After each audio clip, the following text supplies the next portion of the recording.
Hello, hello everyone. We are going to do something that I don't normally get to do, and I'm so excited about it, and so excited. And you can kind of partially see it over here, but I have a giant book haul. You can't really see. Let me see if we put you down a little bit, if you'll see, kind of. This is not even half still, but this is a big book haul. If you've been watching me, we moved recently, and with our apartment deal, we're gonna fix you again. Sorry, I want you up more. With our apartment deal, we got some gift cards, and we had generic ones that were like Visa gift cards, so we could use them for whatever. So my husband let me use them for books, and the rest got used for like school supplies and like bills and some other stuff that we needed. But I got a set amount to use for books and stuff, and so I, of course, jumped at the chance. Some of these, I have no idea what they're about. So we're going to learn some of these I know. So we're going to get into it. I have 1, 2, 3, 4, 5, 6, 7, 8, 9, 10, 11, 12 books. One is my book of the month book, which I'm going to include because it is still a book I got, technically. So it's going to get included. But we're going to start with the first one, which is The Rose Bargain. I've heard a little bit about this. It's like some sort of fantasy. That's what I know. Inside it says, when one makes a fairy bargain, one must be prepared to pay the price. I think there's like 2 or 3 other books. So it is a series. I know that one for sure. It says that it's vying for the hand of one brother. London, 1848. Ivy Benton is her family's last hope to restore their social standings. On her debut into society, she'll have one chance to bargain with England's immortal fairies queen, and she doesn't intend to waste it. Falling for one another, then her debut season begins with a twist, a competition for Prince Bram's hand in marriage. It's a prize she must win, even if she's forced to accept the help of Bran's brother, the rakish Prince Emmett, to do so. A crown and her heart at stake, but all fey bargains come with a cost, and Ivy may have discovered hers too late. So, like I said, I've seen some of this one. It looks interesting. I don't know much about it, but I also like the cover. It's very pretty. So, there's that one. Next is Monsoon Rising. This is the second book to A Hurricane War, which I have not read, but it is on my 26 books I want to read for 2026. And there was a deal for this one, and it has sprayed edges, and I won't lie, I am a sucker for sprayed edges and stuff. And if I'm going to read the first one, I might as well have the second one ready in case I like it. And I do have to say it's interesting because from far away you can't really tell too much, but up close you can see like faces and stuff, and then like dragons and all that.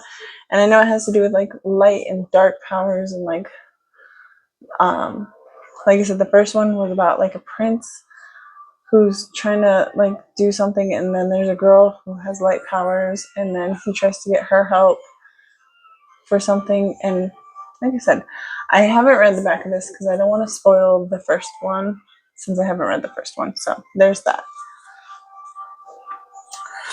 Next is The Sunday Garden. I've been seeing this everywhere. I've read a few of Ashley Poston's books, and I like them. They're pretty good.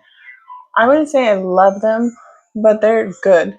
Like, they're usually like close to 4 stars, maybe a little over, maybe a little under, but they're still decent enough that I was willing to get this one. So, oh, of course I gotta sneeze. Excuse me. But this one has it where, again, Sophie Dreer plans her escape to coastal Maine for the summer. Her temporary job is revitalizing the storied grounds at Lilymore House. But she doesn't expect to fall in love, but she does, with the beguiling land, the fragrant flowers, and the towering hedge maids. With the quirky staff and enigmatic can't say this word for the life of me. An enigmatic woman who owns a place. Butchered that word. The door appears never in the same place. Twice it leads to a secret part of the unfinished garden with a frustrated thundercloud of a man trapped inside. The mysterious garden is not only the sign that the future of Lilymore is unstable, the foliage resists Sophie's I said this so wrong. It resists Sophie's careful nurturing, vines threatening to strangle the hedges. The manor's owner has wild ideas about who will take over when she retires, including her inconveniently attractive nephew who is also there just for the summer. Despite herself, Sophie has come to care for the residents of Lilymore as much as she cares for the grounds, and with the help of one man on the outside of the secret garden and one man on the inside, she might be the only person who can figure out what exactly Lilymore needs to bloom once more. So, I know for Ashley Poston, she tends to do like a little bit of like magic realism, I think is what it calls. So like it's like romance, but then there's like a little touch of like magical stuff that happens in it. And this one with the door appearing and disappearing probably has something to do with it. So I'm curious about it. We'll see what it has to do. And this one I haven't seen anyone talk about.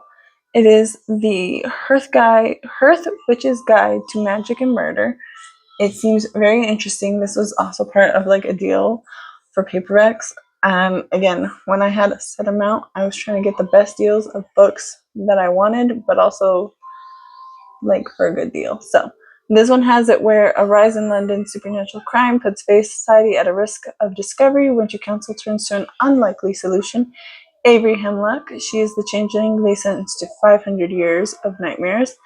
And inherently lacking social grace and missing approximately 2 centuries of world knowledge, Avery must find a way to acclimate and solve the case or lose her probationary freedom.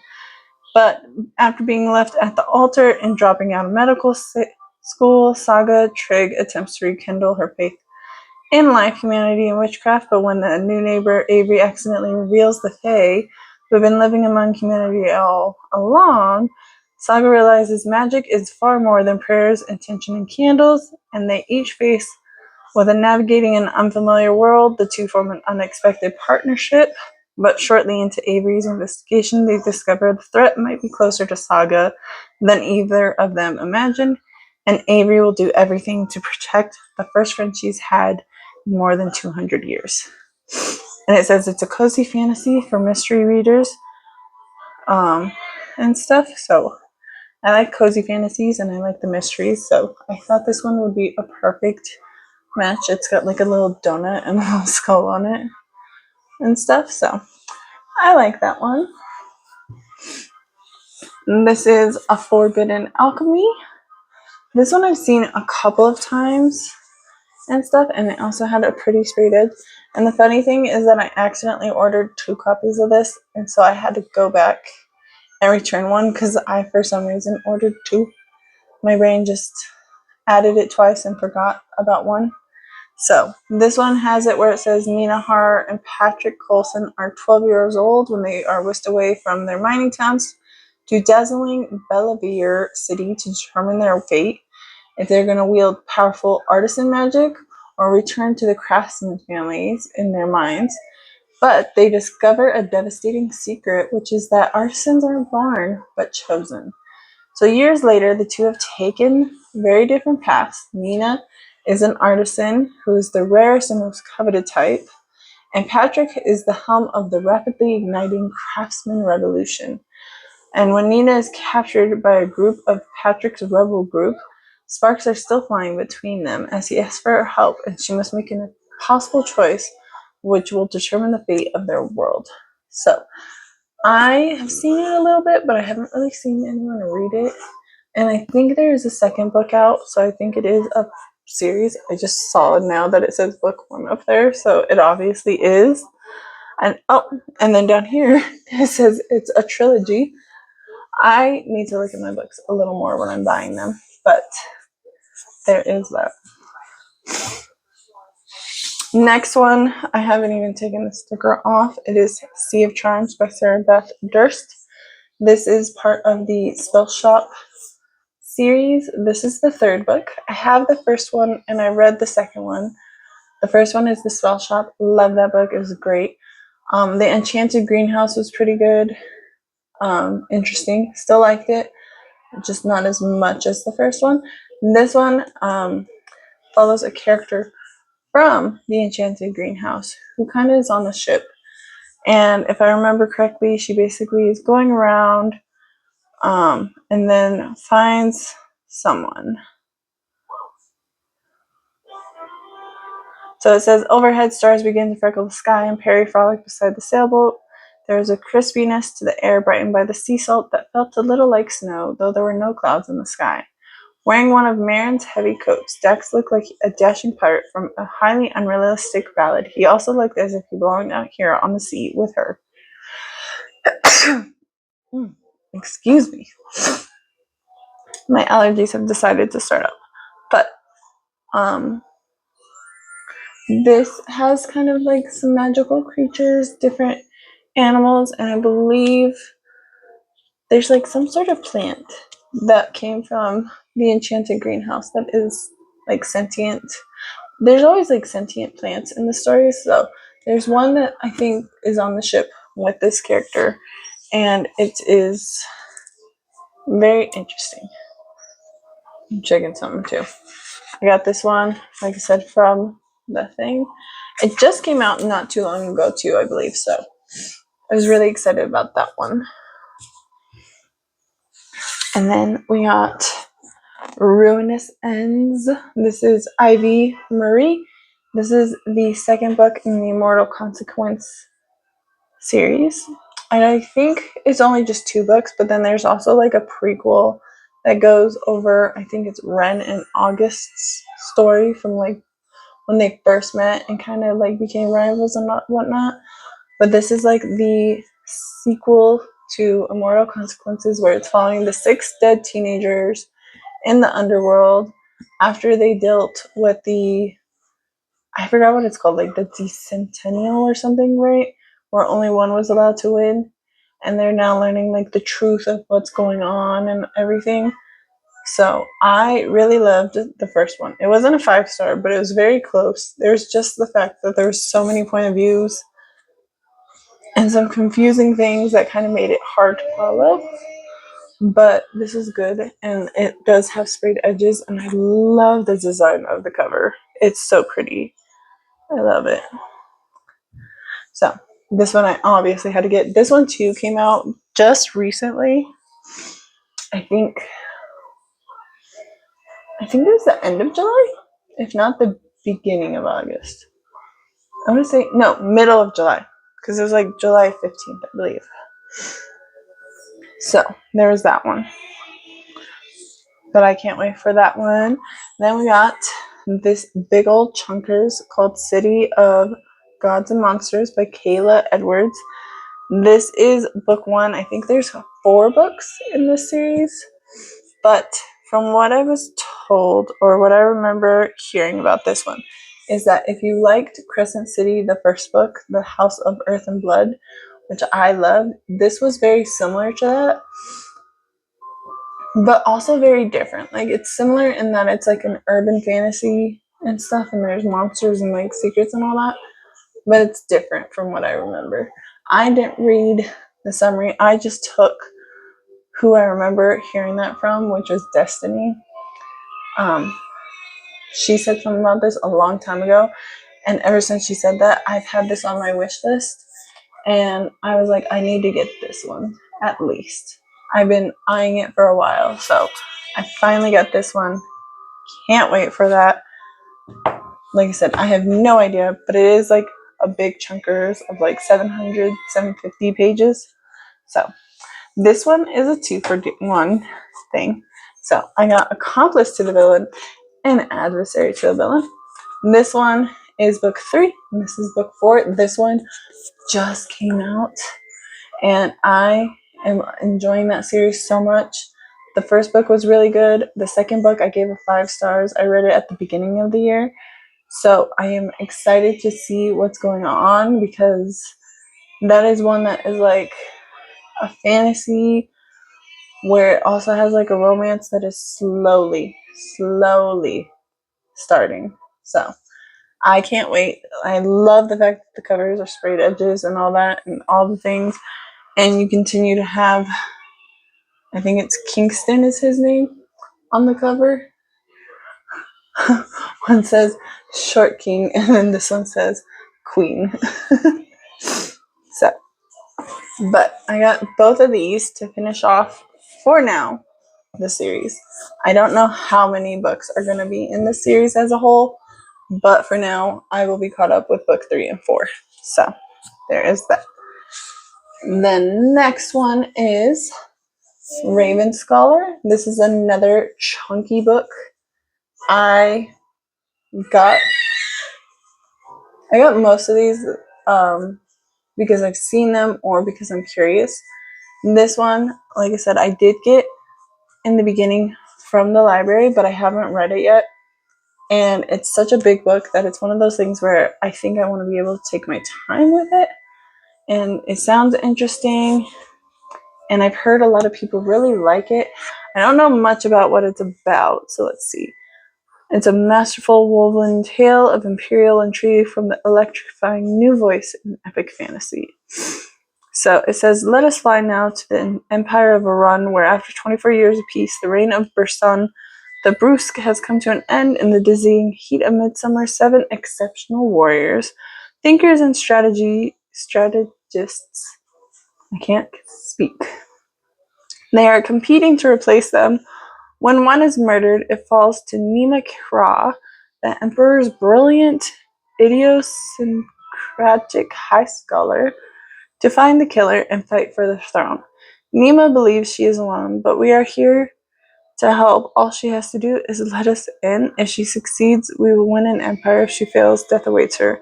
But we won't let that happen. We are the Raven, and we are magnificent. And if I remember correctly, like the 7 people that are competing have like different like animals and like traits, kind of. So like almost kind of think Harry Potter, where like Ravenclaw was like the smart, intelligent like ones. Slytherins were like snakes, sneaky, all that. Gryffindors were griffins. They're supposed to be brave and strong and like all that. And then I don't remember what Hufflepuff was. I think it was like a honey badger. But I'm thinking it's kind of something like that because I do remember people saying that read this that it does have like groups of people with like different animals and stuff that like are supposed to help them. So, like I said, I am curious about that. And it does say it's a trilogy. So, this is only book 1. So, we'll see how that goes. And then the last but not least, this is my book of the month book. It is The Poison Daughter. This one, I just absolutely love the cover. It looks so interesting and intriguing. I believe it's not out yet, or it's about to be out this month. So that'll be interesting. But it says basically kill him with a kiss.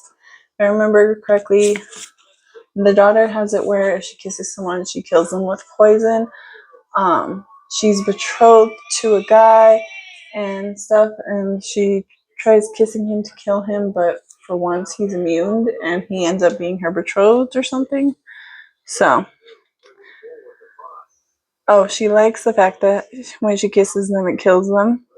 She is the youngest daughter of Lunamede's magical founding family, and she's used her power to annihilate their opposition. Her first husband is in the ground. Her mysterious new betrothed is next. But she has a secret. When she's not acting as an assassin to her parents' whim, she moonlights as a vigilante. Hunting abusive men in their walled-off city. She meets a man, lures him in, kills him with a kiss, until one night she kisses a mark and he doesn't die. Worse, the man immune to her kiss is now her new betrothed, Henry Havenwood, and now he knows about her double life. The only way to protect her city in secret is to get close enough to Henry to learn why they are back after years of silence and what they have planned. Cursed with a husband she can't kill and trapped in a fortress surrounded by vampire-infested woods, that's different. Her survival requires to do the impossible. Make the man who knows she's a killer fall in love with her. So, again, it is a big, chunky book. I have at least 3 of them that are pretty big books. But this one looked really interesting, and I've seen a couple of people already read it and love it, so I can't wait. And that is all the books I have. Like I said, this is a rare opportunity for me to do a major book haul like this. I don't normally get a lot of books unless it's my birthday, which is always at the end of the year. So getting something like this is super rare and super fun and stuff. And yes, it adds to my TBR, but that'll be something that always is happening for us readers. Just a continuous adding of books that we want to read, that we buy to read, and all that. So, but tell me, out of the books that you saw that I got, which ones do you think are the most interesting and that I should absolutely read first, or at least right away? And if you've watched this far, thank you so much. Make sure you like and subscribe, and I will see you guys next time. Bye.